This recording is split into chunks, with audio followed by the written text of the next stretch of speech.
25th.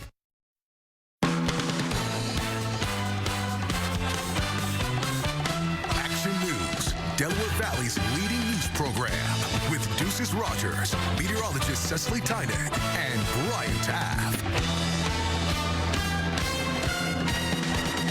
Good evening. It's Friday night. Flames on the Atlantic City boardwalk claimed the life of a man police say was living underneath it.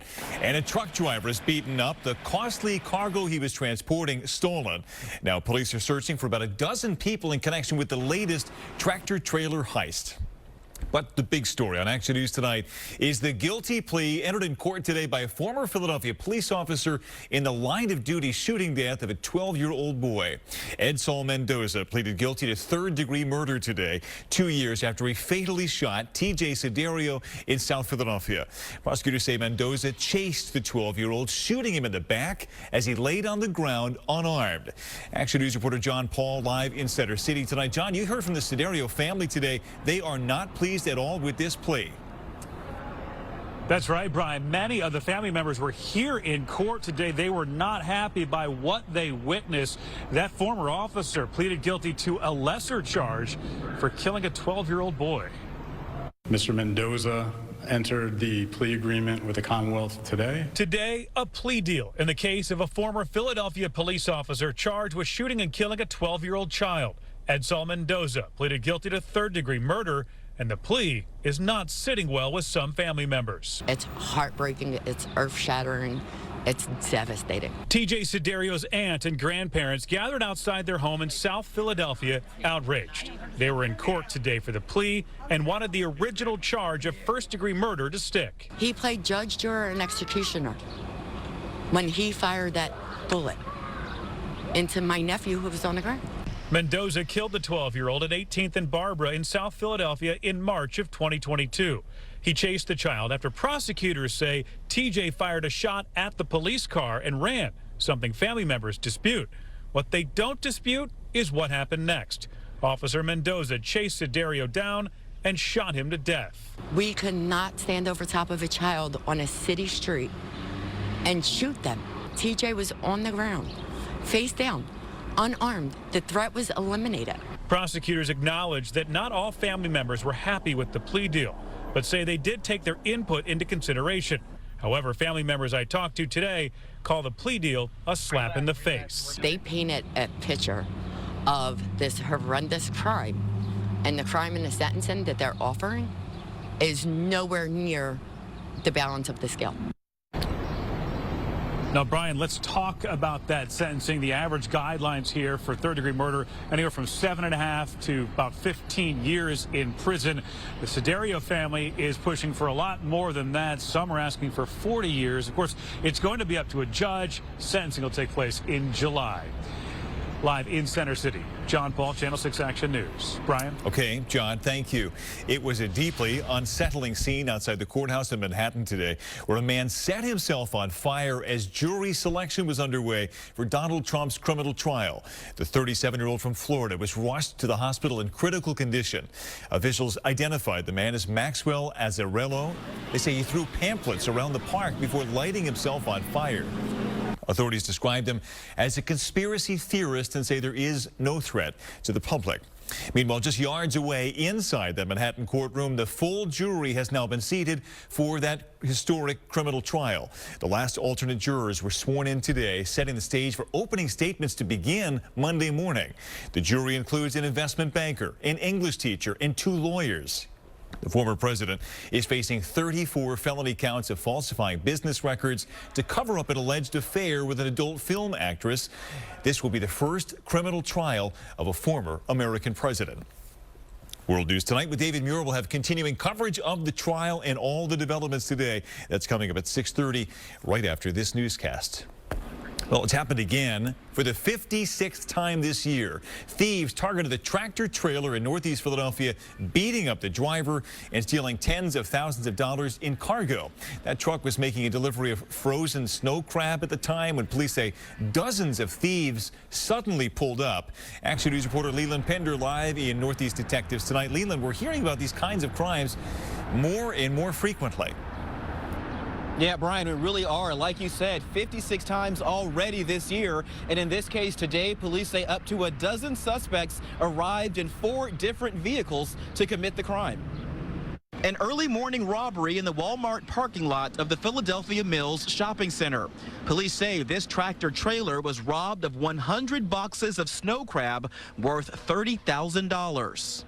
It's up to around 12 people and up to 4 vehicles were looting snow crabs. This time, police say the driver was alerted by an alarm. He was beaten up by 2 of the thieves when he tried to stop them.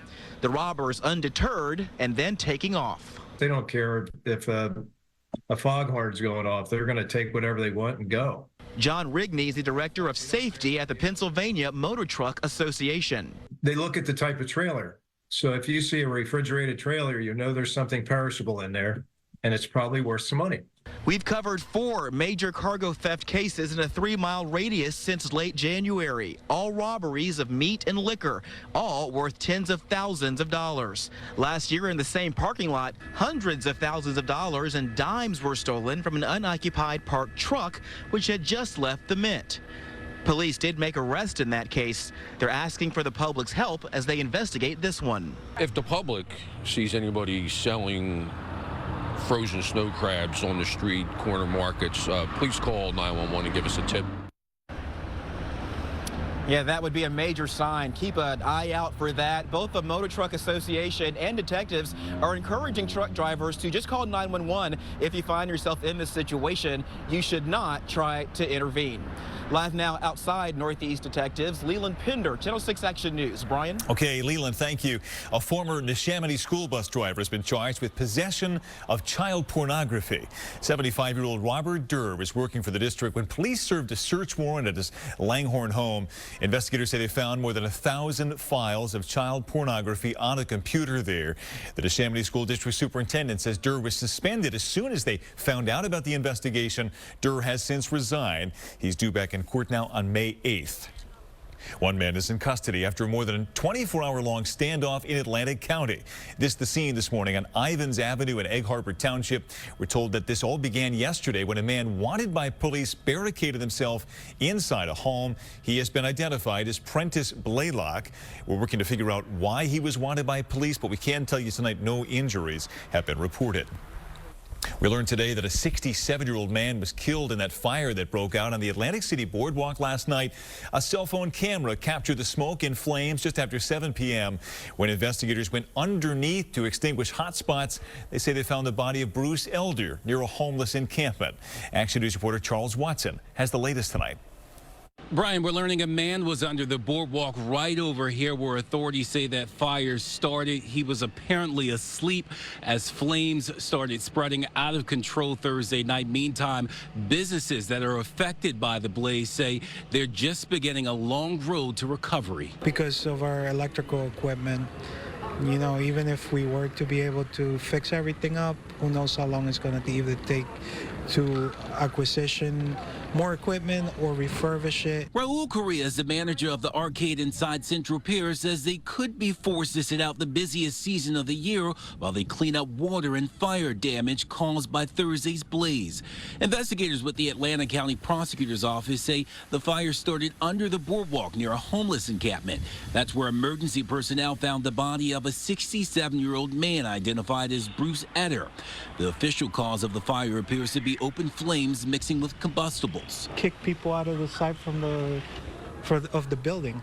You know, side of the building, squatters and like whole encampments. Correas tells Action News they often have issues with homeless individuals who sneak under the boardwalk for shelter and spark campfires to keep warm in the winter. Atlantic City Mayor Marty Small says it's an issue the city is addressing tirelessly. And as the summer approaches, he says they've hired 10 new community service aides and 15 new police officers to assist the Boardwalk Improvement Group with homelessness, but says it's not an easy task. You can move them from anywhere, and you ask them, do they want help, and they say no, there's nothing that you can do. It's incredible the amount of energy and attention, but we fight this fight every single day. At the moment, there is no official cause of death for the 67-year-old victim. In terms of that fire, officials say they believe it was set intentionally, but it doesn't appear to be criminal in nature.